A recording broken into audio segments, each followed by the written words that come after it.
noches, bienvenidos a esta redacción abierta, a este especial informativo de este miércoles 17 de abril, son las 8:30 de la tarde, miércoles decimos víspera de Jueves Santo y el presidente del Gobierno, Pedro Sánchez, tan dado a felicitar el Ramadán y otras fiestas religiosas, parece seguir sin darse cuenta de que estamos en plena Semana Santa. En el terreno político, ya lo saben, Vox se queda fuera de los debates y Junqueras está entrenando para participar en el suyo desde la cárcel de Soto del Real. La pregunta que se hacen muchos españoles es ¿quién decide y cómo decide la Junta Electoral Central? Ya saben, ese organismo que está presidido por el magistrado Segundo Menéndez, que es miembro, curiosamente, de la Asociación Progresista de Jueces y Fiscales, el mismo organismo que en 2015 permitió que Ciudadanos y Podemos, que entonces como Vox hoy no tenían representación parlamentaria, sí estuvieran en los debates de televisión. Preguntas estas sobre las que hablaremos en este especial informativo y en las 2 horas que normalmente ocupa el gato al agua y en las que esta noche les acompañaremos Rafael Núñez Huesca. Buenas noches, Rafael, Rosa. Y yo misma, y eso sí, con muchos invitados, ¿verdad?, que van a venir esta noche a ayudarnos a desgranar la actualidad. Invitados además interesantes, Rosa, porque vamos a tener, por ejemplo, vamos a tener a Salvador Burguet, vamos a tener a Arturo García, que son dos personas que saben mucho de yihadismo, porque saben ustedes con esa detención. Efectivamente, que se ha producido una detención en Sevilla de un presunto yihadista que presuntamente quería atentar contra la Semana Santa de la ciudad hispalense. También vamos a tener al viceconsejero de Turismo y de Cultura de la Comunidad de Madrid, Álvaro Ballarín, y vamos a tener también luego, Rosa, si tienes a bien acompañarme, un debate y un análisis sobre la actualidad en el que aquí a la Limón, tanto Rosa Cuervas Mons como un servidor, procuraremos desgranar la actualidad, no tanto desde el punto de vista informativo, sino desde el punto de vista del análisis político. Tengo a bien, Rafa, aquí todos para uno y uno para todos. Y comenzamos a analizar esas claves que nos deja la jornada. Lo hacemos con las encuestas. Vamos a ver primero la del Español. Hoy hemos tenido 2 sondeos relevantes. El del Español, ahí lo están viendo, el último sondeo realizado por Sociométrica asegura que Pedro Sánchez alcanza ya los 132 escaños, mientras que el Partido Popular obtendría el peor resultado de la historia con solo 73 butacas en el hemiciclo. Ciudadanos desciende de los 53 a los 52, una leve caída, y Podemos, eso sí, batacazo electoral, pasando de los 71 escaños que consiguió en 2015 a los 35. Mientras tanto, la formación de Santiago Abascal, Vox, irrumpe en el Congreso con 27 escaños. Hay más encuestas, nos fijamos ahora en la de la demoscópica GAT3 para el diario ABC, ese tracking electoral que asegura, se ha hecho con 2.000 entrevistas realizadas entre los días 9 y 15 de abril y asegura que la suma de la intención de voto de los 3 partidos nacionales del eje centro-derecha, así es como lo llama GAT3, gana claramente a la suma de los partidos de izquierdas. Estamos hablando de una intención de voto para el centro-derecha de 45,9% frente a un 43,6% de intención de voto para PSOE y Podemos. ¿Se traduce esta intención de voto en los escaños? No, porque ahí lo ven, el Partido Socialista obtendría entre 136 y 139 escaños, Unidos Podemos tendría entre 28 y 32, lo que le da una suma de 171 escaños, mientras que las mejores opciones de Partido Popular, Ciudadanos y Vox, 86, 41 y 34 escaños respectivamente, hacen una suma de 161 escaños, es decir, lejos de la mayoría absoluta necesaria para gobernar y sin aparentemente socios con los que puedan sumar, ¿no? Así el bloque de izquierda. Ya saben, los escaños no dan y esta encuesta publicada en el diario ABC ha servido para que se volviera a lamentar esa fragmentación del centro-derecha de la que hablan los rotativos y no pocos políticos. ¿Y para qué? Para pedir que se concentre el voto de derechas en una única formación, casualmente la del Partido Popular. Aquí ya saben, la línea editorial de ABC lleva tiempo alertando contra esa fragmentación y haciéndolo de manera muy indisimulada a favor del Partido Popular. Rafa, ¿cómo ves estos resultados, estas encuestas parecidas a las que analizábamos ayer, del Confidencial? Efectivamente. Están variando en algo las encuestas, Rosa. Yo detecto que lo mismo que ocurrió en Andalucía puede estar ocurriendo en las elecciones generales a nivel nacional. Estoy hablando de Vox, del partido de Santiago Abascal, que el sprint final de las elecciones andaluzas supuso un incremento en intención de voto de la formación verde, y creo que puede estar ocurriendo lo mismo, porque si vemos la encuesta de GAT3 para ABC, comprobarán ustedes que el partido de Santiago Abascal obtendría, en el mejor de los resultados, de la horquilla más alta, 34 diputados, que es mucho más que lo que lleva dando GAT3 a Vox en las últimas semanas. Y casualmente también incrementan, si bien con un margen mucho menor, el Partido Popular y Ciudadanos. Es decir, incrementan las tres formaciones del centro y la derecha, contradiciendo la tesis según la cual el voto fragmentado iría en menoscabo de la formación de Pablo Casado, del Partido Popular. De manera que yo creo que lo que queda de campaña, que son 12 días, aún puede incrementarse más ese bloque conservador-liberal, y podríamos asistir a un final de campaña, Rosa, de infarto, porque puede estar en muy poquitos escaños la diferencia entre el bloque de izquierdas junto con los separatistas y el bloque de centro, centro-derecha y derecha. De manera que van a ser días interesantes desde el punto de vista periodístico y desde luego fundamentales desde el punto de vista nacional. Pues sí, Rafa, y con estos sondeos, con estas encuestas sobre la mesa, y precisamente por esa sensación de que todo puede decidirse en el último momento, los líderes políticos afrontaban hoy una jornada electoral, de campaña electoral, en la que han hablado, y no poco, de la cuestión del debate, no del que se celebró ayer, del que enseguida hablaremos con nuestro analista político Román Cendoya, sino de los que están por celebrar. Ya lo saben que Antena 3 no podrá contar con la presencia de Vox por una decisión de la Junta Electoral Central. Pedro Sánchez decidía descolgarse también de esa convocatoria de debate y aceptar la convocatoria, decía que había sido previa, de Radio Televisión Española, para debatir con los distintos representantes de Partido Popular, Podemos y Ciudadanos. Tampoco estará Vox en Televisión Española y no en Antena 3. Vamos a ir escuchando lo que ha dicho cada uno de los líderes electorales de esta cuestión de los debates. Empezamos por Santiago Abascal, que evidentemente se quejaba de esta decisión de la Junta Electoral. Lo escuchamos. Ahora llega para Vox la censura separatista de la mano de la Junta Electoral Central. Ahora ya sabemos quién manda en España. Bueno, ya lo sabíamos. Lo que sabemos ahora es que en España siguen mandando los que mandaban hasta ahora, los separatistas y los enemigos de España, que acuden a la Junta Electoral Central para que Vox no pueda participar en el debate de candidatos. No podemos participar en un debate electoral, aunque todas sus encuestas manipuladas digan que vamos a tener como mínimo el 10% de los votos. Y sin embargo, el político que ha protagonizado un golpe de Estado separatista, una rebelión, que es el peor delito que puede cometer un representante público, tiene derecho a participar en un debate.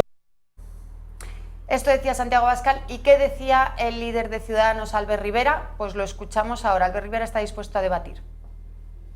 Todos los debates que hagan falta.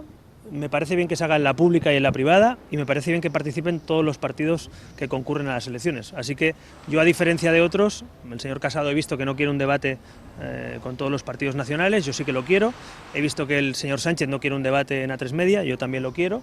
Y he visto que otros no quieren debates en la pública, yo también lo quiero. Así que Ciudadanos es el único partido que está a favor de un debate en Televisión Española y de un debate en A3 Media y de un debate con todos los líderes políticos de los diferentes partidos nacionales. Lo que no entiendo muy bien es por qué tienen que ir los separatistas al debate cuando Sánchez ya les representa. Sánchez ya representa a los separatistas. ¿Y qué decía el líder del Partido Popular, Pablo Casado? Pues decía lo que van a escuchar, parece que transformado en responsable de programación de Antena 3 y Televisión Española. Véanlo. Y A3 Media dice, bueno, pues nosotros queremos mantener el debate, lo cual me parece lógico, ¿no? Porque, claro, esto de que se comprometan a ir a un debate y luego les dejen tirados, yo tampoco lo entiendo, porque soy hombre de palabra. Por eso yo lo que digo aquí es lo que dije hace 2 meses. Señor Sánchez, quiero debatir con usted, como se ha hecho siempre, entre el líder de la oposición y el presidente del Gobierno. Yo voy a aceptar todos los debates que se propongan. Yo acepté el de Mediaset, era un cara a cara. Yo acepté el de Televisión Española, que era a 4. Y yo acepto el de A3 Media, que dicen que quieren seguir celebrándolo el día 23. Por tanto, el día 22, Televisión Española, y el día 23, A3 Media. Y además pido que sea un cara a cara el 23 y un debate a 4 el 22. Bueno, Rosa, Pablo Casado con su habitual hiperactividad, sobre todo en campaña electoral, diciendo que él va al de Antena 3, al de A3 Media, al de Telecinco, al de Televisión Española y a todos. Y con especial obsesión, porque es una obsesión lo que tiene el hombre, desde hace 2 meses viene reclamando un cara a cara entre el presidente del gobierno y él. Esto responde a una estrategia política bien clara, y es que lo que quiere hacer Pablo Casado es que se ponga un único foco en el pasado bipartidismo, que solo puedan contemplar los espectadores, los potenciales votantes, que existen 2 grandes partidos políticos que vendrían a reunir a todas las demás opciones en torno a sus siglas, Partido Socialista y Partido Popular. Un presidente del gobierno y un líder de la oposición como único aspirante a sucederle en la Moncloa, de manera que esa es la estrategia de Génova, pero me da que va a tener difícil Pablo Casado conseguir ese debate cara a cara. Sí, y después salía Isabel Celaá, nos falta Pedro Sánchez por decir qué quiere hacer en estos debates. Ya cada uno se ha posicionado. Pedro Sánchez, como les decíamos al principio, anunciaba que está dispuesto a ir al de Televisión Española, al que antes había dicho que no, que deja colgados a los de Antena 3, y así lo justificaba su ministra portavoz. Sentido común es también lo que se desprende de la decisión de los partidos políticos de debatir y defender sus posiciones políticas para conocimiento de toda la ciudadanía, siempre dentro de las circunstancias que establezca la ley y los órganos que la interpretan. En este caso, de acuerdo con las consideraciones de la Junta Electoral Central, que es el órgano, como ustedes saben, jurisdiccional, competente en tiempo de campaña electoral. Desde este punto de vista, será un honor para Pedro Sánchez acudir al debate organizado por Radio Televisión Española, la televisión pública de todos. Radio Televisión, además, fue el primer grupo que ofreció un debate a 4 y, de acuerdo a ese criterio, Pedro Sánchez estará allí con la voluntad de que sea un debate propositivo y alejado del insulto y de la crispación.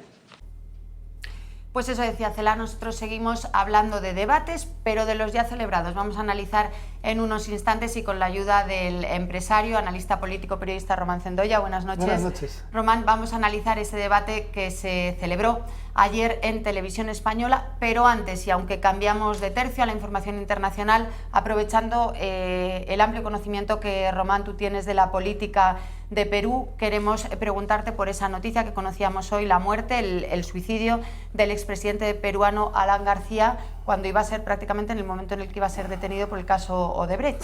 Sí, bueno, la versión oficial es que es por el caso Odebrecht. Lo que está viviendo el Perú es un desmantelamiento de las garantías judiciales y una persecución, un golpismo desde el poder en el que están dinamitando y dilapidando a toda la oposición. Es decir, el trabajo del gobierno que no gobierna dice que es luchar contra la corrupción, y lo que están haciendo es dinamitar toda la oposición y cualquier alternativa de poder. Eso ha llevado a la situación de que Keiko Fujimori está en la cárcel por unos supuestos delitos de blanqueo de capitales y financiación ilegal del partido en el año 2011, que no había ley de partidos, pero Pablo Kuczynski, del que fue vicepresidente, el actual presidente de PPK, también se le ha dictado prisión. En Perú hay una figura terrible que es prisión provisional de 36 meses sin cargos. Entonces primero te meten en la cárcel 36 meses y luego ya veremos si te encontramos algo. Lo que está haciendo el gobierno de Vizcarra, acompañado de la izquierda en una estrategia diseñada, ha sido cargarse el Poder Judicial, cargarse la Fiscalía y desde el gobierno liquidar la oposición. Alan García, del que todo el mundo sospecha que habría robado mucho, pero es del único que no le han encontrado una prueba en su vida, lo debía de haber hecho muy bien. Siempre dijo: yo no iré a la cárcel mientras no haya ni una prueba contra mí. No había ninguna prueba contra él. Le han mandado a la policía a detenerlo por la bajada de las encuestas del presidente y se ha pegado un tiro. Este es un asesinato político, porque nada que ver con la corrupción, sino con la petición de asilo político que pidió a Paraguay, y que el Perú se encargó mucho de presionar a Paraguay para que no se lo dieran. Pero la situación es de peligrosidad política judicial en el Perú. Lamentable la muerte de Alan. Lamentable, y esa frase, ese titular, asesinato político, desde luego. Volvemos a España, como les decíamos, analizamos el debate celebrado ayer. ¿Quiénes estaban en el plato de Televisión Española? Pues por parte del Partido Socialista, la ministra María Jesús Montero; por parte del Partido Popular, Cayetana Álvarez de Toledo; Irene Montero de Unidas Podemos; Inés Arrimadas como representante de Ciudadanos; y los candidatos de RC y PNV, Gabriel Rufián y Aitor Esteban, respectivamente. Vamos a ver un pequeño resumen de los mejores momentos, los vamos viendo y se lo vamos contando. Mejores momentos, momentos estelares y algunos tensos. Hablaron de la propuesta socialista respecto a modificar el concepto de violación en el Código Penal. Momento tenso.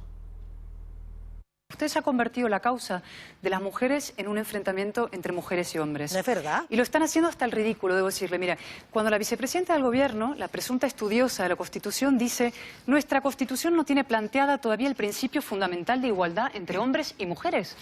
¿No ha leído nunca el artículo 14, la señora constitucionalista vicepresidenta? Un punto de su programa electoral que me pareció fascinante. El consentimiento afirmativo. Dice su programa: garantizaremos con el Código Penal que todo lo que no sea un sí es un no.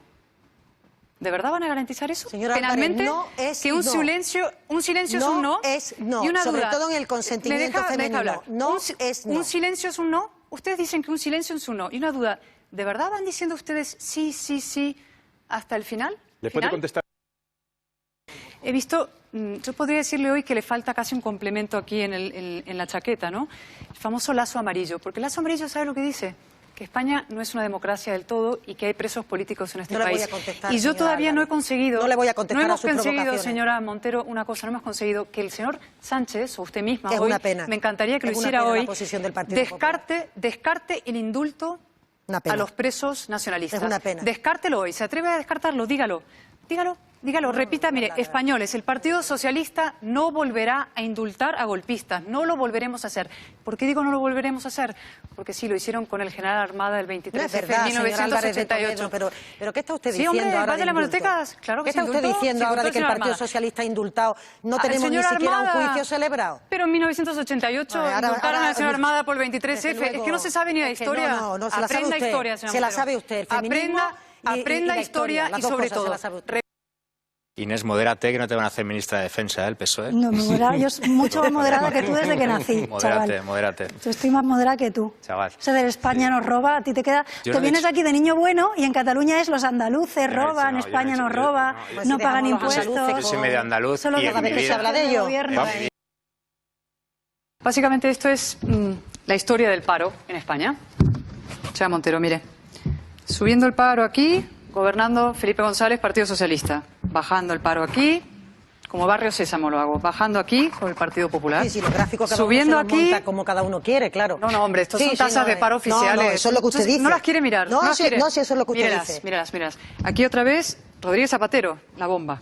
Subiendo hasta aquí. Y aquí el señor La Rajoy señora Álvarez bajándolo no hace aquí. ninguna propuesta. Todo Aquí, lo que hace es bajándolo. criticar al Partido No, Socialista. es que es muy importante. Es que es ¿sabe verdad, qué? no le hemos escuchado Porque, ni una señora sola Montero, propuesta. Tranquila. Decía, como en Barrio Sésamo, lo de Cayetana Álvarez de Toledo ayer fue tremendo. Primera pregunta, Román. ¿Ganó alguno de los candidatos o perdimos todos el tiempo viendo estos debates porque no sirven para nada? Bueno, primero los vio muy poca gente. La cuota de pantalla fue muy baja. En segundo lugar, sí ganó. Ayer Cayetana Álvarez de Toledo ganó en el debate, claramente. Lo que pasa que también creo que ayer perdió la política, viendo los niveles de las personas que estaban ahí, que son altos representantes de sus partidos, viendo el ínfimo nivel de la ministra socialista. Absolutamente, si eso es ministro, cualquiera puede serlo. Es más, yo a los que estén muy preparados, por favor, les diría que no se presentaran, porque va en contra de su dignidad personal. No pintaba en nada el PNV, era como una pausa publicitaria, hablaba de otro país cuando él entraba, le daba igual lo que estaba pasando. Euskadi, Rufián era una ficción total. Y el debate al final fue en cómo no sabía qué hacer la ministra socialista, la agresividad con un pelín de soberbia que tiene Cayetana Álvarez de Toledo, y luego Inés Arrimadas con su discurso presentando las propuestas y Irene Montero reivindicando una posición nada creíble desde que tienen un chalet en Galapagar. Román, hacías alusión a la agresividad y a la petulancia de Cayetana Álvarez de Toledo, y es verdad que existe cierto margen, diferencia intelectual entre Cayetana y el resto, pero ella lo hace saber, es soberbia, es altiva, es altanera. ¿Esto puede seducir a sus potenciales votantes o puede disuadirlos? No, vamos a ver, Cayetana le sale de sí mismo, no es una pose, es decir, es ella. Lo que pasa es que cuando tiene alrededor este tipo de gente, pues se nota más, ¿no? Su preparación como su soberbia, las dos cosas.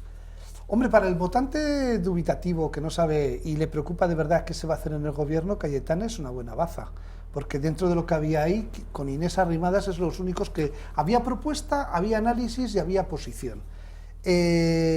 Al dubitativo, pues yo creo que ayer el que dudaba si votar al PP o a Ciudadanos, ayer se quedó con la duda más o menos de votar al PP o Ciudadanos, porque Cayetana era muy contundente, pero en cambio Inés Arrimadas era como más simpática, pero también las daba sin parar.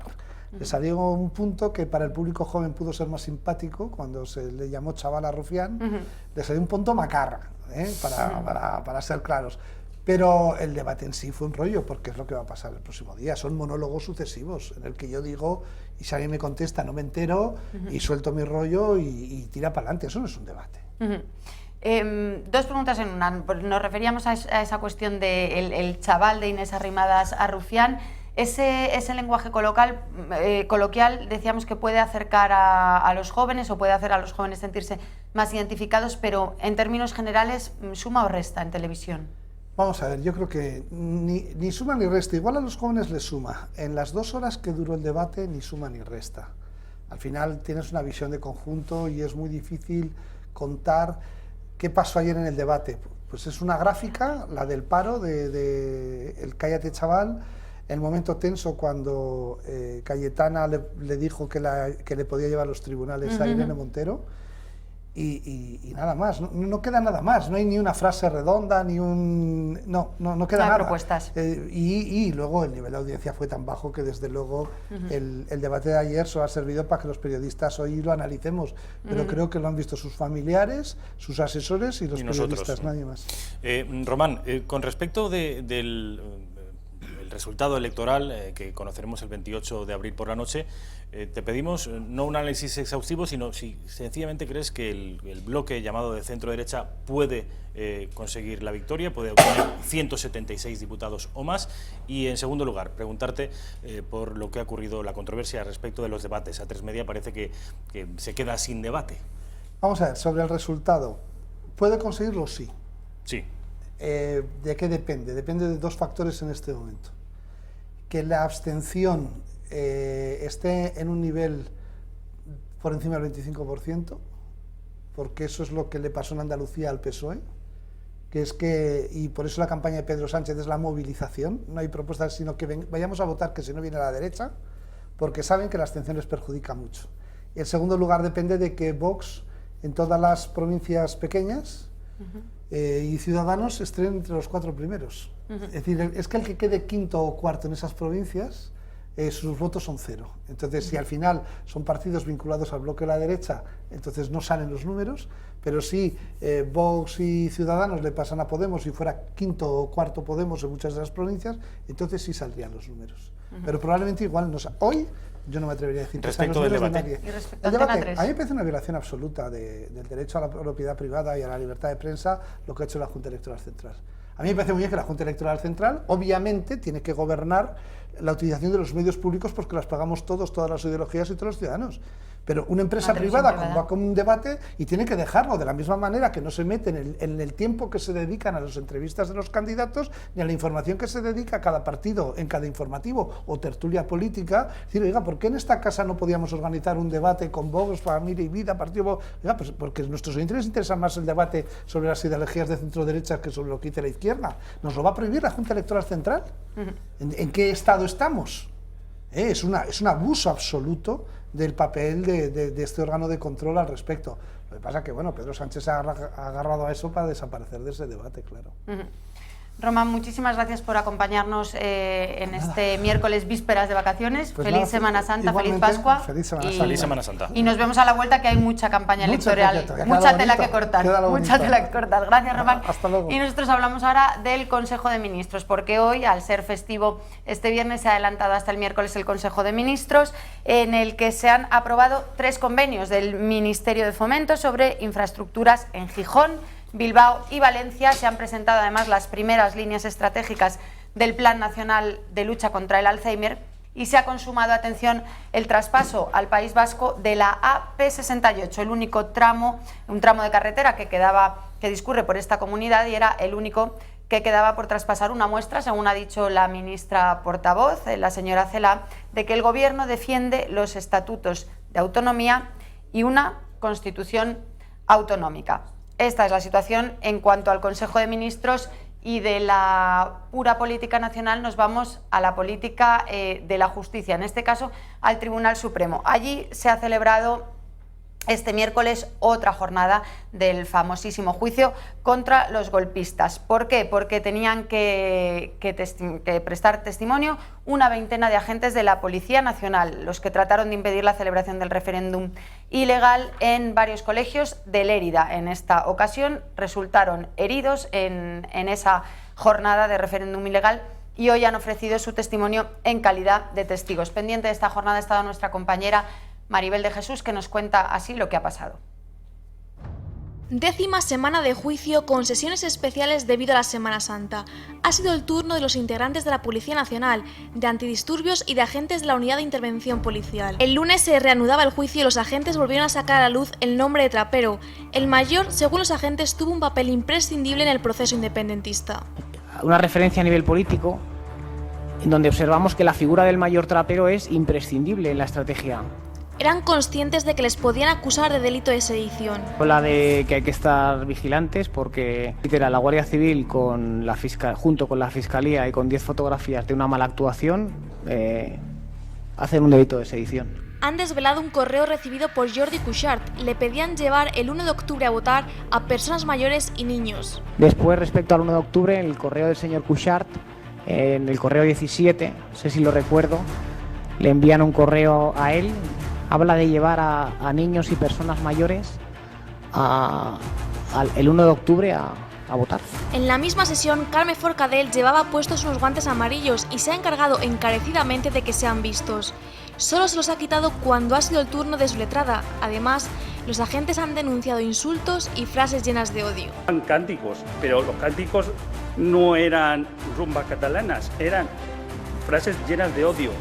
Mi madre vive en Gandía y aquel día se tuvo que duchar 200 veces, por decirle. Una señora y frecarse con la mano en la nariz y decirse, qué mal huelen los policías nacionales.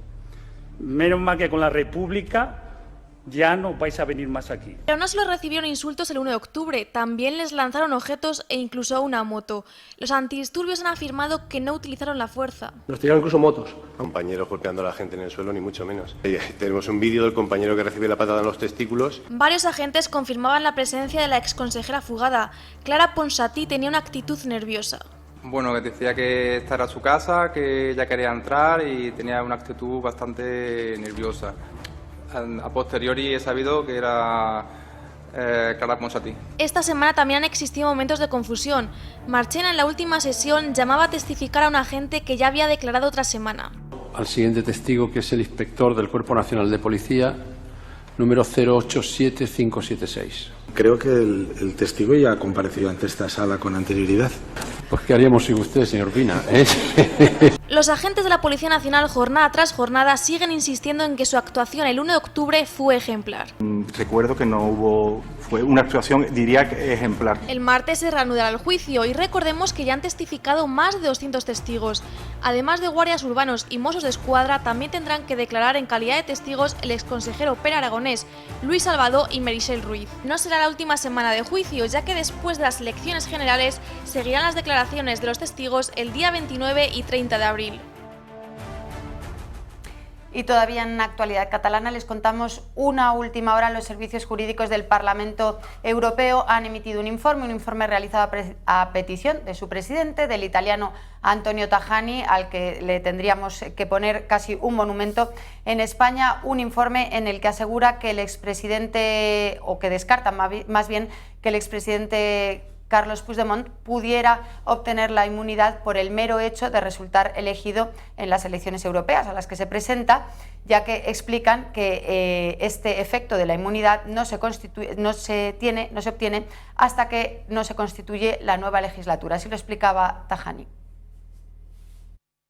En el caso en cuestión, un candidato que tenga una orden de arresto en España puede ser candidato en ese país en las elecciones europeas. Su presencia en Madrid será necesaria para jurar la Constitución y ser incluido en las listas que las autoridades españolas trasladan al Parlamento Europeo. Si es arrestado durante ese proceso, las autoridades judiciales españolas podrían darle permiso para tomar posesión. En cualquier caso, ese permiso dependerá del Poder Judicial de España. Pues eso es lo que decía el Parlamento Europeo y llegamos ya a los minutos económicos de este informativo para hablar, como no puede ser de otra manera en plena campaña electoral, de las propuestas económicas de los distintos partidos políticos. Tenemos para esta ardua labor al economista y miembro del Club de los Viernes, Daniel Rodríguez. Buenas noches, Daniel. Muchas gracias por acompañarnos. Muchos asuntos de los que hablar. Muy buenas noches, Daniel. Bueno, decirte, Rosa, que Daniel ha preparado una tabla muy interesante con las propuestas económicas, las principales, obviamente, si no estaríamos aquí durante toda la noche, de los diferentes partidos políticos. Y si te parece, Daniel, empezamos por la primera de ellas, que creo que corresponde al Partido Socialista, que es el partido que en estos momentos está en el gobierno. Ahí tienen ustedes PP, PSOE, Ciudadanos, Unidas Podemos y Vox. Ese es el Partido Popular. Cuéntanos, Daniel. Estas son las propuestas del Partido Popular. Lo primero, esta es una campaña muy ideologizada, es decir, gira en torno a conceptos etéreos como nación, como libertad y como justicia social y un larguísimo etcétera, y por tanto todos estos números y todas estas propuestas que al final son los que nos van a guiar durante los próximos 4 años parece que están en segundo plano, pero son importantísimos. El PP basa su programa electoral en una bajada radical de impuestos. Ahí tenemos, con un impacto, según el propio Pablo Casado, de 16.000 millones de euros, bajar el IRPF, bajar el impuesto de sociedades y eliminar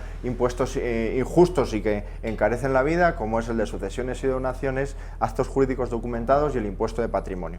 Luego, apuesta por una ley de unidad de mercado que, según el propio Partido Popular, en un informe del Ministerio de Economía del 2017, cuando estaba Luis de Guindos, nos podría dar un 1,6% del PIB. En pensiones apuesta por la mochila austriaca, que no tiene sentido impactarla, pero sí que es un cambio de modelo relevante. Pretende cambiar la tributación de emprendedores y autónomos, no solo en materia fiscal de reducción de impuestos, de todo esto de que los emprendedores no paguen impuestos hasta los 2 años si es una startup tecnológica, etcétera, sino también en términos de lo que llaman una autopista administrativa, es decir, que sea más fácil crear negocios en España, que no haya tantas trabas al crecimiento, etcétera, ¿no? Cabe recordar que en el informe Doing Business elaborado por el Banco Mundial somos el 30º país de todo el mundo. Y por último, pues lo estaba comentando, ¿no? La autopista administrativa, que aquí está todo el elenco de propuestas que quieren hacer para mejorar esa posición en el ranking Doing Business, que es evidente que lo necesitamos como el comer. La semana pasada la OCDE publicó la brecha fiscal en el año 2018. La brecha fiscal, para los que no lo sepan, es la diferencia entre el coste de empresa y el salario neto que percibe el trabajador. España está en torno al 40%, varios puntos por encima del OCDE, y no solo eso, sino que en España está creciendo la brecha fiscal, mientras que en la OCDE está disminuyendo. Vamos a ver el conjunto de las medidas. Esta es la del Partido Popular. Partido Socialista. Partido Socialista, pues mira, Partido Socialista se resume fácilmente en qué ocurre en Andalucía, ¿no? La gente acribillada a impuestos. Ahí tenemos 800 millones del incremento de IRPF para rentas altas y un nuevo tramo que pretenden gravar al 49% y un tipo mínimo del 15% para el impuesto de sociedades. La revalorización de las pensiones, pues nos va a costar a todos 3.500 millones. El ingreso mínimo vital, que es como la renta básica, lo mismo que criticaban en 2014, 5.000 millones, más todo un elenco de impuestos como es la tasa Google, tasa Tobin, etcétera. Y a mí me parece una cosa muy importante que no he querido reflejar aquí, pero hay una armonización de las tasas de las rentas al ahorro hacia el IRPF, que es también una subida encubierta de impuestos, y que eso sí que lo vamos a pagar todos, 12,7 millones de personas según la agencia tributaria. Ciudadanos, el partido de Albert Rivera. ¿Cuáles son las propuestas económicas? Porque además ellos mismos se hacen valedores de representantes más o menos de los autónomos, que dicen que son los que mueven, y esto es así, la economía española. Ciudadanos está un poco entre un sitio y el otro, ¿no? Dice, bajamos impuestos, una medida parecida al PP y Vox, pero poquito a poco, no sea que realmente lo vayan a notar los ciudadanos. Eliminamos las diputaciones, bueno, eso sí podemos y si hay margen fiscal. La mochila austriaca, que es lo mismo que propone el Partido Popular, el apoyo al emprendimiento de autónomos, que es una medida muy similar, y la última, que es la que más a mí me sorprende, especialmente para un partido que se dice liberal, que son los subsidios a familias con hijos. Pretenden dar 1.200 euros a familias monoparentales y a familias que tengan 2 hijos, y 2.400 euros al año a las familias que tengan 3 o más hijos. Eso nos supone 7.000 millones de euros todos los años, automáticamente, eso sí que no es poquito a poco, automáticamente. Para que nos hagamos una idea, la subida de las pensiones en 2018 y 2019 está en torno a 7.500, 8.000 millones de euros, para que veamos la magnitud de lo que está proponiendo un partido supuestamente liberal.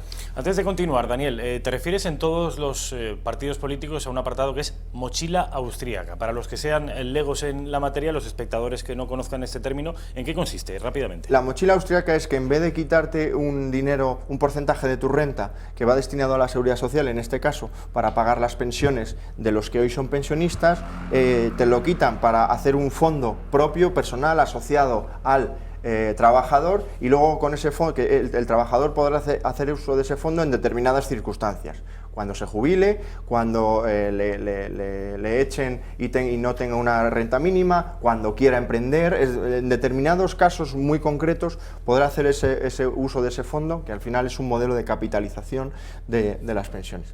Vamos con el siguiente partido, con el cuarto partido en discordia, que es Unidas Podemos, el partido de Pablo Iglesias. Sospecho que esto va a ser una catástrofe, ¿no? Unidas Podemos, te pasa algo parecido con el PSOE. En Andalucía lo que pasa es que ellos toman como referencia a Venezuela, ¿de acuerdo? Aumento de impuestos, unas partidas muy similares al PSOE. La única diferencia es que el último tramo que hemos comentado, en vez de un 49%, quieren grabar un 55%. Este tramo de IRPF que he dicho que quieren incluir. Quieren nacionalizar sectores estratégicos, la banca, las eléctricas, las telecomunicaciones, al igual que hace Venezuela con su mayor activo, que es la petrolera. Pretenden una renta básica, que es muy parecido al ingreso mínimo vital del PSOE, la subida del salario mínimo interprofesional, que ya está destruyendo empleo, nada más y nada menos que a 1.200 euros, y luego todo el elenco de nuevos impuestos que coinciden con los propuestos por el PSOE. La tasa Google, que la vamos a pagar prácticamente todos, la tasa Tobin, también la armonización de la fiscalidad al ahorro hacia el IRPF. Estos pretenden eliminar también las deducciones a los planes de pensiones privados, que ahora mismo afecta a 2,7 millones de personas según la agencia tributaria. En fin, todo un abanico de propuestas para rascarnos el bolsillo y para quitarnos en torno más de 1.000 euros seguro todos los años a cada ciudadano. Y por último, las propuestas económicas del partido de Santiago Abascal, sobre las cuales yo he escuchado bastantes buenas cosas, Daniel. El partido de Vox, el programa económico de Vox probablemente sea, digamos, el más concreto y el mejor fundamentado en cuanto a lo que está escrito, ¿de acuerdo? Es un programa que está bien hecho y que propone cosas muy concretas, una reducción de impuestos más agresiva que la del Partido Popular, la evolución hacia un sistema mixto de capitalización de pensiones, de tal forma que los mayores de 45 años se quedarán en el sistema actual, los que estén entre 25 y 45 harán ahí no han concretado muy bien el qué, pero bueno, un sistema de transición, y los menores de 25 ya estarán en capitalización.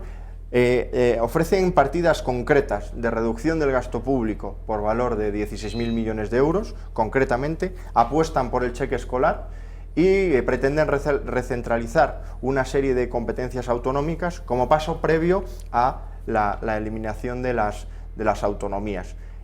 Personalmente, repito, es un plan que sorprende por lo bien hecho que está para ser un partido tan novedoso.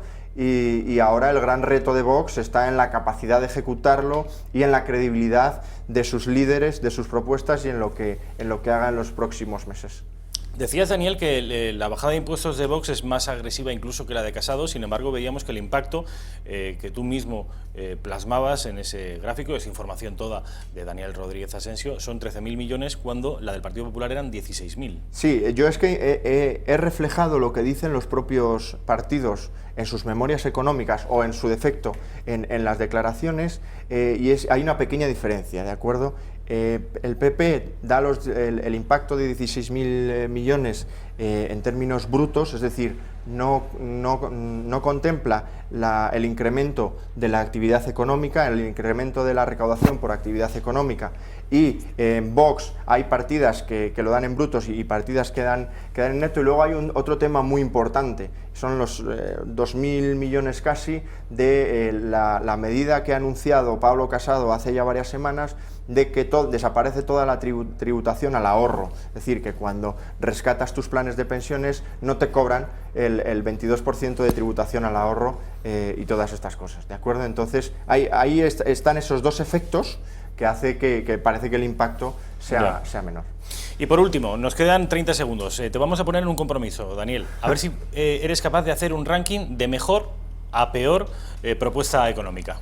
Bueno, en términos técnicos, hablando desde el punto de vista técnico y ciñéndome al programa, la mejor propuesta económica es la de Vox, después es la del Partido Popular, Ciudadanos, PSOE y Podemos, pero hay más que el programa, ¿de acuerdo? O sea, yo teniendo en cuenta la capacidad de gestión que ha demostrado el Partido Popular y también la gente que pone al frente del Partido Popular, como es todo un Daniel Lacalle, mi ranking en términos económicos sería Partido Popular, Vox, Ciudadanos, PSOE y Podemos. Daniel Rodríguez Asensio, ha sido un placer. Esta guía del voto la vamos a ver, si te parece, la semana que viene en la redacción abierta de Intereconomía. Es una guía de voto que ha elaborado el Club de los Viernes, al que pertenece Daniel Rodríguez Asensio, y que veremos de manera exhaustiva y dedicándole muchos minutos la semana que viene. Muy bien, será un placer volver por aquí. Buenas noches, Daniel. Buenas noches. Y nosotros cambiamos de asunto porque la Policía Nacional ha detenido, en colaboración con la policía marroquí y los servicios de inteligencia de ambos países, a un hombre, un presunto yihadista, dispuesto a atentar en Sevilla esta Semana Santa. Es una información que ofrecía esta tarde el Ministerio del Interior. La policía ha registrado además hoy por la tarde el domicilio que el arrestado tenía en la capital andaluza, una detención que se produce días después de que las webs de propaganda yihadista llamaran a atentar en España, aprovechando precisamente la Semana Santa y en coincidencia además con un refuerzo por parte de Interior de los dispositivos de seguridad y de seguimiento antiterrorista en nuestro país. Tenemos al otro lado del teléfono a nuestro analista de seguridad, experto en seguridad y militar en excedencia, Bruno Navarro. Bruno, buenas noches.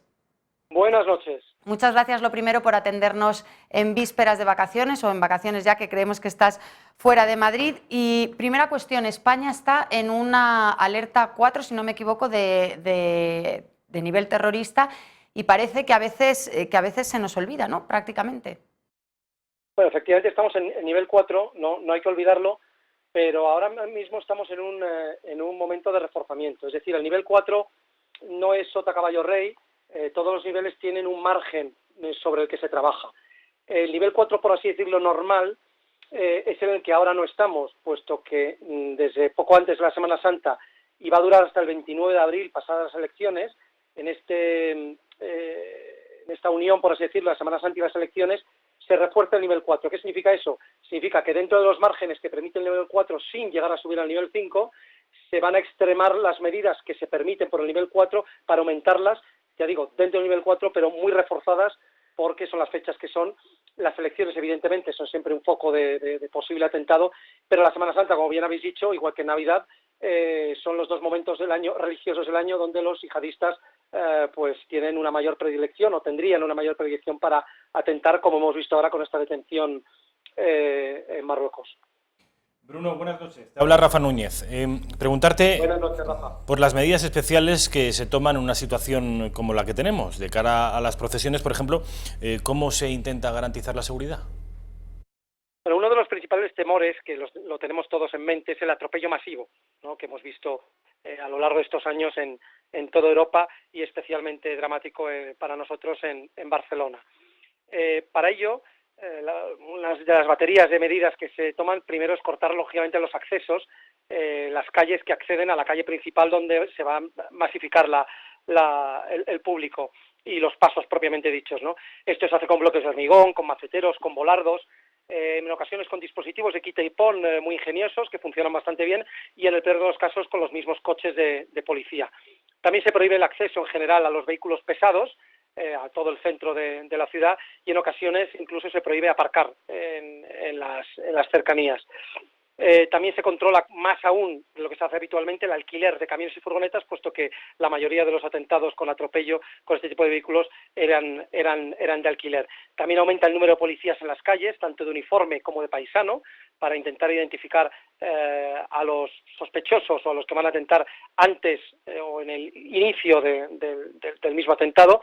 Y también aumentan las patrullas con armamento de guerra para una reacción rápida y poder neutralizarles lo antes posible.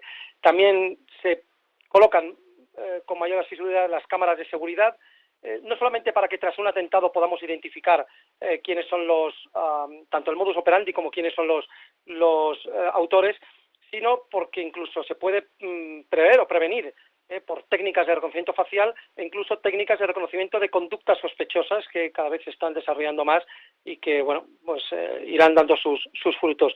Y por último, yo mencionaría, dentro de que hay más medidas, lógicamente, el aumento de controles aleatorios tanto a personas como vehículos, sus mochilas, etcétera, con lo cual no hay que extrañarse, la gente no se tiene que extrañar de que eso le ocurra. Yo creo que vamos a estar lo más seguro que podemos, habida cuenta de esta nueva normalidad, no el new normal que llaman, esa nueva normalidad que consiste en aceptar la realidad, que es que tenemos un terrorismo yihadista aquí, en casa, en Europa, en España, ayudado por ese 4% de población musulmana que tenemos ya y que va en aumento y que hace que, bueno, que esa es una normalidad con la que hay que vivir, lo que no significa que bueno, hay que mantenerse alerta, pero hacer una vida normal y estar preparado no solamente antes de un incidente, sino durante el mismo, la famosa triada de corre, si no puedes correr, escóndete, y si no puedes esconderte ni correr, pelea.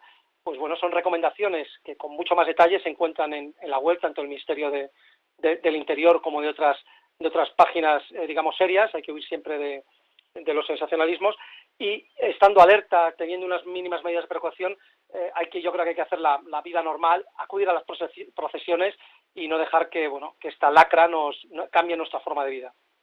Bruno, desde España nos vamos hasta Italia, donde el ministro de Interior, Matteo Salvini, ha asegurado, ha calificado de certidumbre el hecho de que en los barcos que llegan con inmigrantes rescatados llegue, digamos, amenaza terrorista, sobre todo por la nueva situación de Libia, por la ofensiva del general Khalifa Haftar. Seguramente no lo haya pronunciado muy bien, ahora me corriges, Bruno.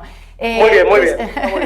¿Tú estás de acuerdo con ese incremento del riesgo y, sobre todo, cómo nos puede afectar, teniendo en cuenta que Italia ha cerrado los puertos a estos barcos de ONGs, de rescate, y que muchos pueden dirigirse a costas españolas? Bien. Lo primero que diría es que al haber perdido el territorio propio, el Estado Islámico ha perdido su protoestado, ¿no? El territorio propio que ocupaba en Siria e Irak, es más difícil, no imposible, pero más difícil que organicen y dirijan atentados en Occidente propiamente ellos. Pero es muy fácil, y eso sigue, que inspiren tanto a células como a lobos solitarios. De hecho, la detención de hoy lo muestra, ¿no?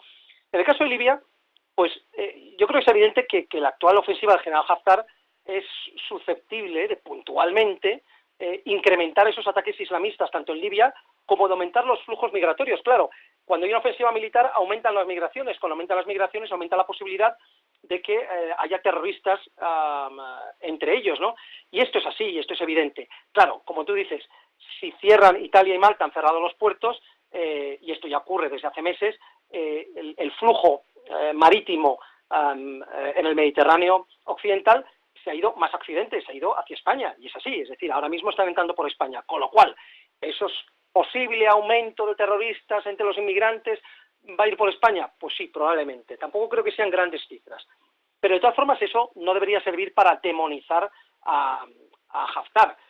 Hay que recordar que Libia está en guerra ininterrumpida prácticamente desde 2011, cuando desde Occidente colaboramos a derrocar a Gaddafi y destruir un país que lleva 8 años desde entonces en guerra civil, plagado de milicias, de yihadistas de todo pelaje, incluido el Estado Islámico, que campa a sus anchas todavía, ¿no?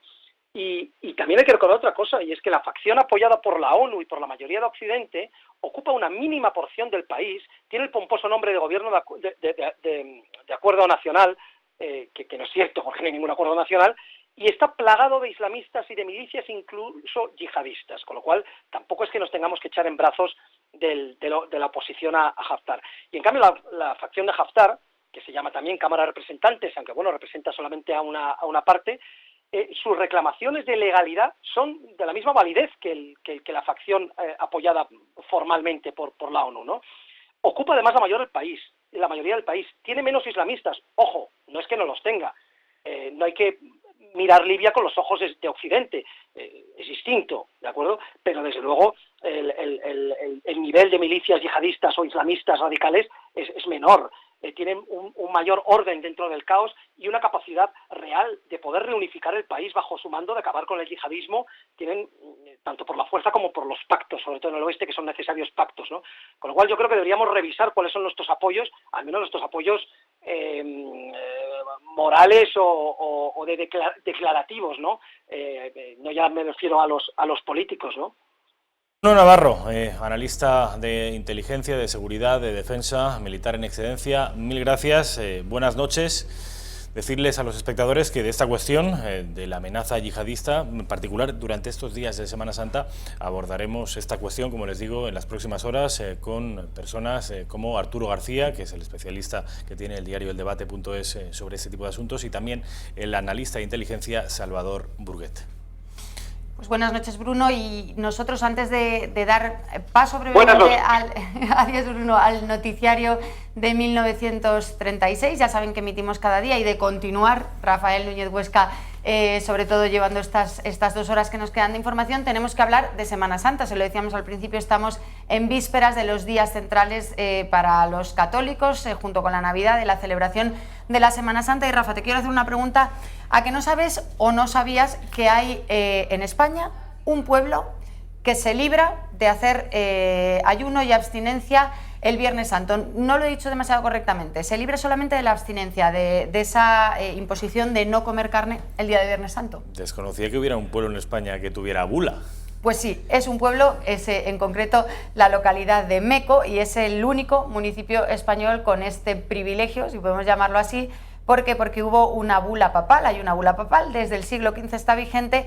En el siglo XV se estableció que debido a su situación céntrica en el centro de la península le resultaba muy complicado obtener pescado fresco para poder consumir ese día, y por tanto goza de este privilegio, aunque ahora mismo lo de pasar un día sin comer carne tampoco, ¿no? Para los que lo practiquen o lo practicamos, tampoco es demasiado. Y hay más cuestiones de las que hablar, ya saben, empieza la Semana Santa, las procesiones, los costaleros, el cine de Semana Santa, toda esta información sobre, por ejemplo, consejos para los costaleros, para quienes salgan de procesión, cómo evitar las temidas lesiones. Son pasos, muchos kilómetros andando, con hasta 100 kilos soportando cada uno de los costaleros.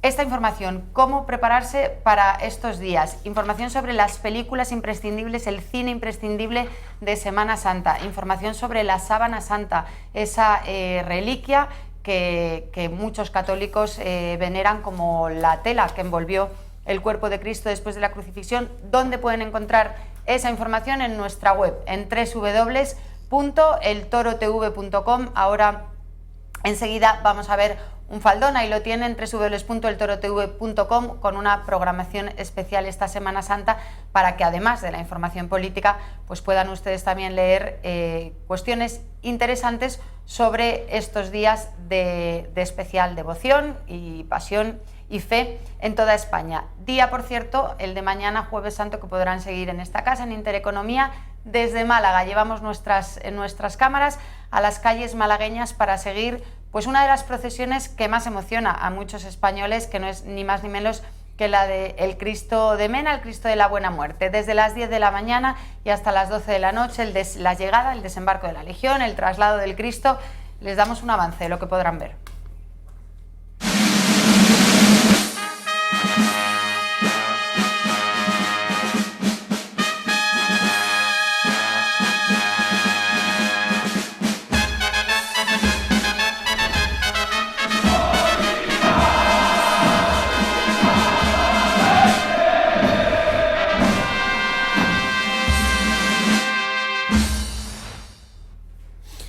¿Tú has estado alguna vez allí presente? Porque los espectadores podrán verlo desde luego a través de Intereconomía, pero yo presente te confieso que nunca he estado y dicen que es muy emocionante. Nunca he estado, a mí me encantaría poder estar, me da mucha envidia la gente que puede asistir a la llevada del trono, ¿no? A la entronización del Cristo de la Buena Muerte por los legionarios, porque para mí, la verdad que las Fuerzas Armadas tengo cierta debilidad. Me ocurre lo mismo. Que por cierto, vamos a aprovechar esa detención de este yihadista que quería atentar en Semana Santa para agradecer, como siempre hacemos desde esta casa, a la Policía Nacional, Guardia Civil, a los fuerzas y cuerpos de seguridad del Estado por la impagable labor que hacen por protegernos a todos y por hacer de España un lugar seguro. Nosotros nos tenemos que despedir, nos queda muy poquito tiempo y nos queda un minuto y queremos reservarlo para que vean esas imágenes de las que estábamos hablando, un adelanto del año pasado de lo que podrán ver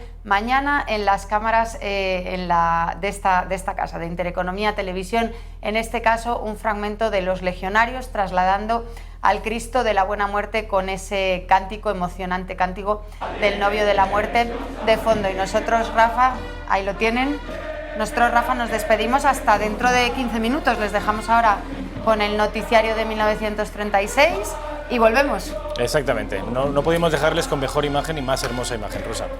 Luego nos vemos y seguimos analizando la actualidad. Eso es, hasta ahora.